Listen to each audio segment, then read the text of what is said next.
जय श्री राधे कृष्ण। जय श्री हरि विष्णु।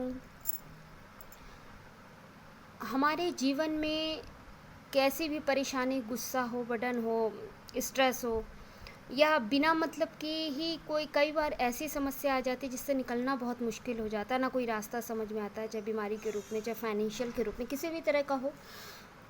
कुछ ऐसी प्रॉब्लम हमको फेस करनी पड़ जाती है जहाँ पे हम स्टक होकर रुक के रह जाते हैं, आगे का हमें रास्ता नहीं दिखता है। तो जिस तरह से भगवान के बाल स्वरूप लड्डू गोपाल के स्वरूप को ध्यान करते हुए कि उन्होंने बचपन से ही कितने अच्छे अच्छे मतलब लीलाएं रची हैं भगवान ने। पहले पूतना को माँ के रूप में स्तनपान करते हुए उसको उसको मुक्ति दी। मैं तो मुक्ति ही कहूँगी, क्योंकि जिस आत्मा का भगवान के द्वारा मृत्यु होती है तो उसे मुक्ति और मोक्ष हमेशा के लिए मिल जाता है।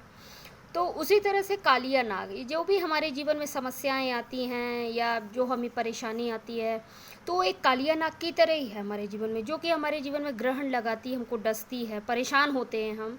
और कोई भी चारों तरफ से मतलब कोई भी हमको निकलने का रास्ता नहीं समझ में आता, रुक से जाते हैं, ऐसा लगता है जैसे ज़िंदगी हमारी रुक से गई है।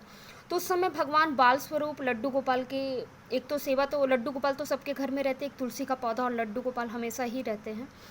तो उनका पूजा लड्डू गोपाल का उसी तरह से ध्यान करिए कि किस तरह से भगवान ने बाल रूप में भी होते हुए और कालिया नाग और उसकी पत्नी को यमुना नदी से किस तरह से मार भगाया था, उसके ऊपर तांडव किया और हमेशा हमेशा के लिए वहाँ से जाने का आदेश दिया। तो उसी तरह ये भी सोचिए कि जब हम कृष्ण नाम का जाप करते हैं, उनका नाम का सहारा लेते हैं, तो ये मान के चलिए जैसे जैसे हम अपना कृष्ण, ओम कृष्णाय नमः, ओम नमो भगवते वासुदेवाय नमः, राधे कृष्ण, ओम कृष्ण कृष्ण, तो जैसे भी हम उनका जाप करते हैं ना, तो हमारे जीवन से जो कालिया नाग की समस्या है, जो मतलब हमारे जीवन में चल रही है, वो धीरे धीरे करके अपने आप ही हट जाती। विश्वास रखिए, कृष्ण नाम में इतनी शक्ति है कि अगर हम उनका नाम ले करके हमेशा ध्यान करते हुए किसी भी तरह की बीमारी हो, किसी भी तरह समस्या हो, वो दूर हो जाती है।